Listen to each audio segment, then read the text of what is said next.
नमस्कार, सत श्री अकाल, जय श्री राम। मैं आपका अपना मुकेश गोयल यूट्यूब चैनल भक्ति 24 आवर्स पर आप सबका स्वागत करता हूं। आशा करता हूं आप सब लोग कुशल मंगल होंगे। आज के मेरे दो टॉपिक हैं, यानी दो विषय हैं। पहला, क्या सोनिया गांधी जी मुसलमान हैं? दूसरा, बाबा साहब अम्बेडकर ने क्या कहा था? आप लोग सोच रहे होंगे ये कैसे दो टॉपिक हैं। क्या सोनिया गांधी जी मुसलमान हैं? मैं कहता हूं हाँ, यस। आप लोग सोच रहे होंगे मैं ऐसी बात क्यों कर रहा हूं या कैसे कह सकता हूं।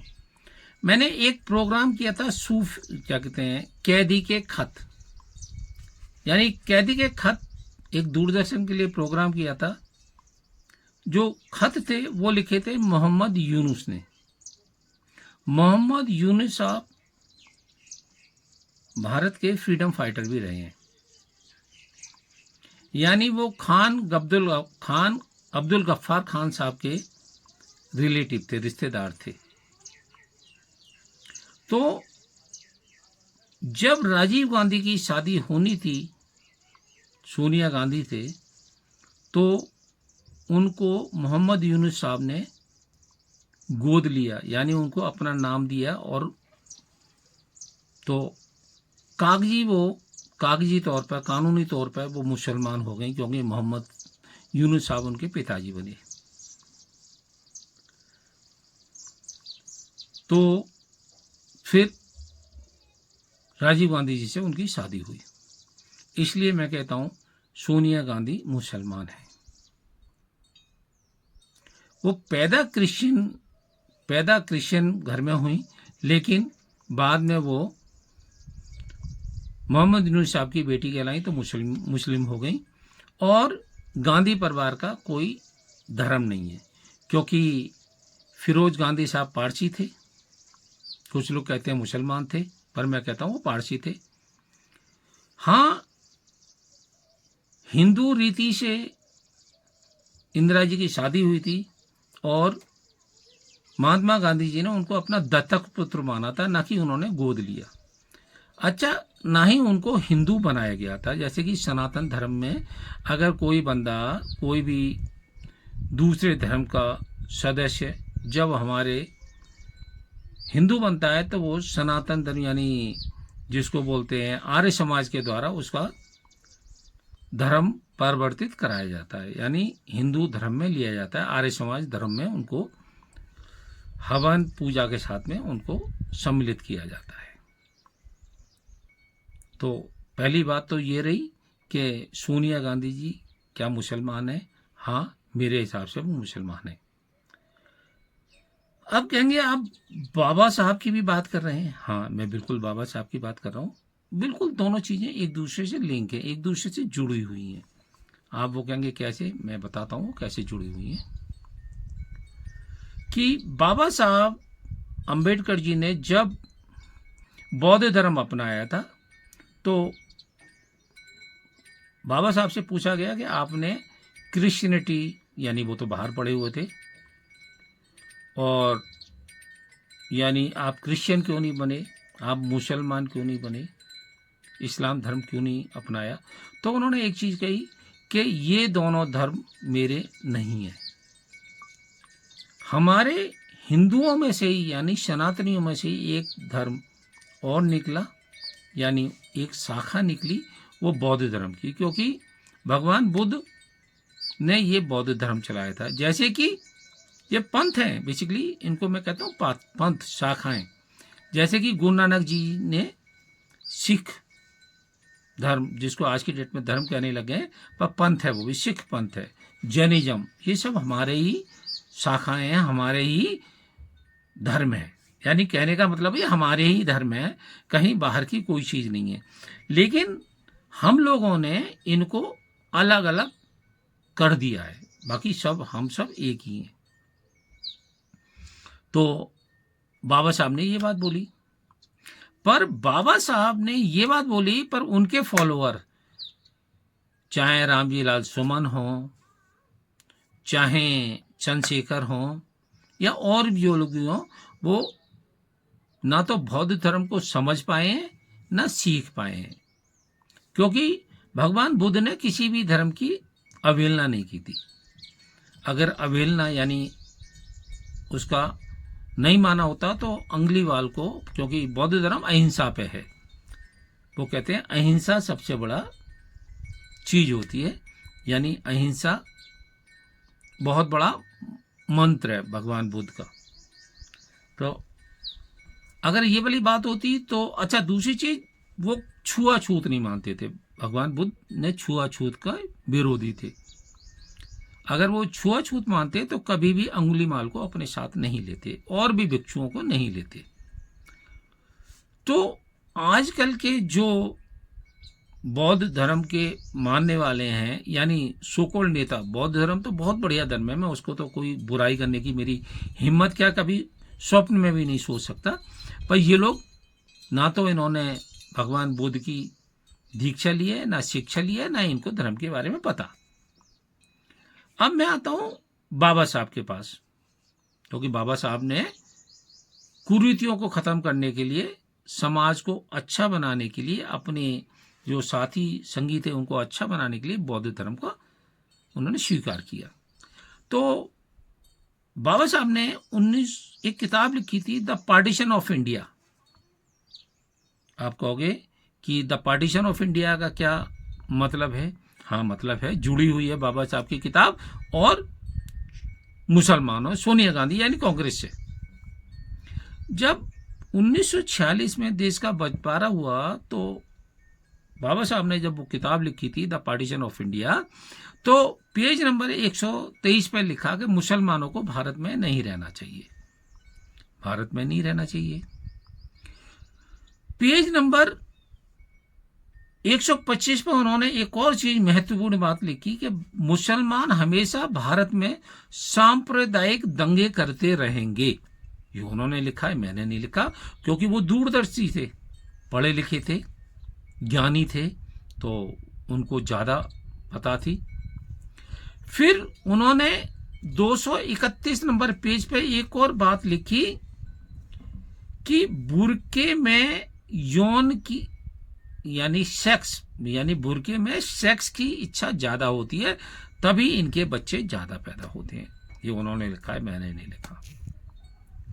पेज नंबर 233 और 234 पे लिखते हैं कि मुसलमान विज्ञान और सामाजिक, यानी जो विज्ञान है और जो समाज की चीजें हैं उनके विरोधी होते हैं।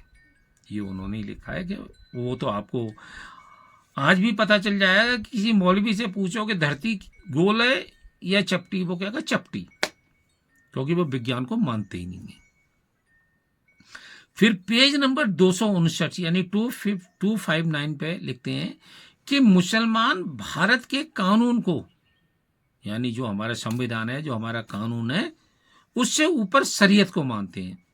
तो वो भी बात उन्होंने बहुत बिल्कुल सही लिखी, क्योंकि आजकल के मुस्लिम नेता वो कहते हैं कि संविधान को हम नहीं मानते, शरीयत को मानते हैं, यानी संविधान से ऊपर उनके लिए शरीयत है। फिर 297 नंबर पेज पे वो दोबारा लिखते हैं कि मुसलमान हमेशा भारत में सांप्रदायिक दंगे करते रहेंगे। ये भी बात उन्होंने बिल्कुल सही लिखी, यानी ये दोबारा लिखी है उन्होंने।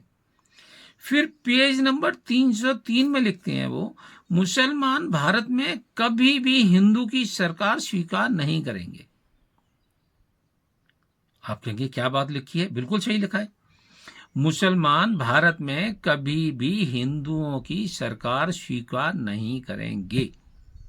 उसका जीता जागता उदाहरण आज है कि 2014 से, यानी आप कह सकते हैं कि 2014 से हिंदुओं की सरकार बनी है, तब से मुसलमानों के पेट में दर्द है। वो कभी कुछ कभी सीए को लेके, कभी एनआरसी को लेके, और आजकल बफ को लेके वो लड़ाई लड़ रहे हैं। उससे पहले वो कभी भी दंगे नहीं करते थे। हाँ, एक शाहबानो केस में उन्होंने जरूर अगेंस्ट गए थे, तो वो राजीव गांधी ने उनके फैसले को मान लिया था। इसलिए जब भी दंगे होते थे हिंदुस्तान में, और हिंदुस्तान में 2013 से पहले बहुत दंगे हुए, 1946 से लेके 2013 तक जब भी दंगे हुए, उसमें हिंदुओं की सबसे ज़्यादा कैजुअलिटी हुई है, हिंदुओं का सबसे ज़्यादा नुकसान हुआ। उसका जीता जागता उदाहरण आप कश्मीर को देख सकते हैं कि सारे पंडितों को वहां से निकाल दिया गया था। जीता जो जागता उदाहरण आज की डेट में बंगाल मुर्शिदाबाद में देख रहे हैं कि वहां से 500 हिंदू पलायन कर गए। तो वो हिंदुओं की, इसीलिए वहां भी देखिए कि बंगाल में ममता बनर्जी उनको फेवर कर रही हैं, तो वो हिंदुओं की सरकार चाहते नहीं है। ये उन्होंने the partition of India book में लिखा हुआ है। फिर वो आगे लिखते हैं 332 नंबर पेज पे, यानी पृष्ठ संख्या 332 पे लिखते हैं, मुसलमान कभी भी देशभक्त नहीं हो सकते। ये उन्होंने लिखा है। वो आज की डेट में बहुत दिखाई देता है कि चाहे वो कांग्रेस के हों, चाहे वो समाजवादी पार्टी के नेता मुसलमान हों, वो देशभक्ति की बात ही नहीं करते। वो औरंगजेब को, बाबर को बड़ा मानते हैं, महाराणा प्रताप को, या और जो हमारे शूरवीर रहे हैं उनको वो हमेशा नीचे दिखाने की बात करते हैं, औरंगजेब को महान मानते हैं। तो ये भी बात उनकी बिल्कुल सत्य है। अब आते हैं सोनिया गांधी जी पे, वापस मैं उसी टॉपिक पे आ जाता हूं कि जब भी कांग्रेस की सरकार बनी, वो मुसलमानों के पक्ष की बात करती थी, और वो कहीं ना कहीं मुस्लिम थे।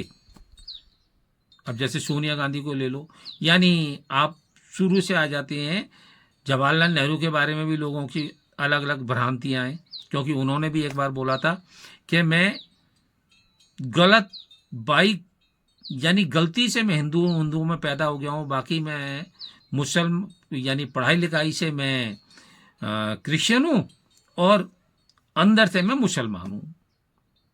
फिर उसके बाद थोड़े टाइम के लिए आप आगे आते हैं तो हमारे लाल बहादुर शास्त्री, तो उनको मरवा दिया गया।